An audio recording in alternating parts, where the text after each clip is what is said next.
And again, it does not have to be any specific type of entity. It can be a sole proprietor, LLC, anything.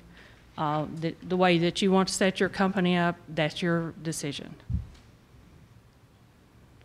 You do have to devote full time to your business during normal working business hours.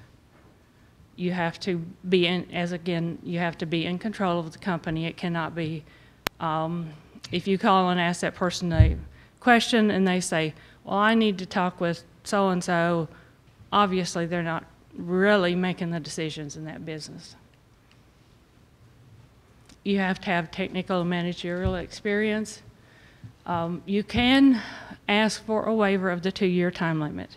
They will look at your background as far as your education, your management experience in operating other companies, anything like that that you can justify asking for that waiver of that time limit, the 2-year time period. They will ask for tax returns. They will ask for documentations to show that what you have put in this application is correct, such as your tax returns, anything like that that they choose to ask for, we have a right to ask for it.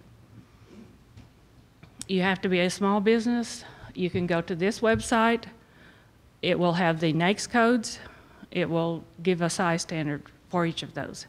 Most of the NAICS codes are your average 3 years annual revenues.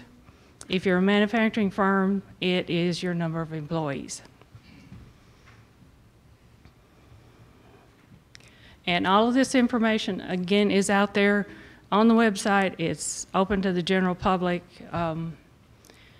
There's many good websites out there, but these are just some where you can go and get this information.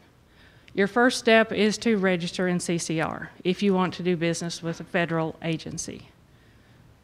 You have to be registered in the CCR database. The HUBZone program is another certification that SBA offers. Your primary office has to be located in a HUBZone. You can go to the HUBZone website. You can put in your street address. It will say, yes, you're in a HUBZone. No, you're not. 35% of your employees also have to live in a HUBZone. It doesn't have to be the same HUBZone. And in the if you were going to joint venture, if it says that this is a contract that's set aside for HUBZone firms. If you're going to joint venture, you have to joint venture with another HUBZone. The rules of the HUBZone program override the regular joint venture requirements. And in joint venturing, there are templates out there on SBA's webpage that you can use as a guideline. You don't have to necessarily, be doing it under the 8A program. They're just kind of give you a general guideline as to what a joint venture will entail or what it should look like. The HUBZones are set up by qualified census tract. There's two components of that. It is the median income of the area and the census. And again, as I said, I'm just trying to cover the highlights, so if I've got some business cards, if anyone wants to come by and get one, I'll be happy to go a little bit more in depth if any of it that you have questions about. Again, you have to be a small business. 51% has to be owned and controlled by a U.S. citizen. And you must meet both those requirements. It's not an either or, it's both. The HUBZone certification is a completely online certification. You cannot submit a paper copy for the HUBZone certification. They will, at times, ask for clarifying information.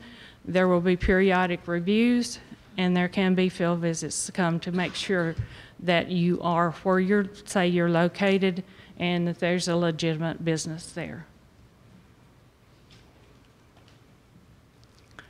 And as I said, I tried to cover just the highlights, so I hope I wasn't too brief. I'll be around for a while. I've got my business cards, and I am in the Knoxville area periodically. I participate with many of the other organizations to do some of the training events, so anytime that you have questions, feel free to call me, come to some of the events if we're there, and I'll be happy to go more in depth, because it can be, most of these points can be a training session on their own. So